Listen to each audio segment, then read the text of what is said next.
One day বিশ্বকাপের বাছাই পর্বে নিজেদের শেষ ম্যাচে আজ শনিবার হেরেছিল বাংলাদেশ নারী দল।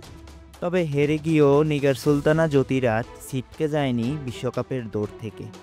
পাকিস্তানের বিপক্ষে 7 উইকেটের বড় হারের পরেও বিশ্বকাপের টিকিট কেটে ফেলল বাংলার বাঘিনীরা। প্রথমে ব্যাট করতে নেমে ওয়েস্ট ইন্ডিজের বিপক্ষে থাইল্যান্ডের নারীদের স্কোর হয় 166। পরে মাঝারি সংগ্রহ তাড়া করতে নামে ওয়েস্ট ইন্ডিজ দল। সেখানে সমীকরণ দাঁড়ায় এমন যে ক্যারিবিয়ানরা যদি 10.1 ওভারের মাঝে 167 রান স্পর্শ করতে না পারে তাহলে বাংলাদেশ যাবে বিশ্বকাপে। অন্যথায় ক্যারিবিয়ান মেয়েরাই হাতে পাবে বিশ্বকাপের টিকিট।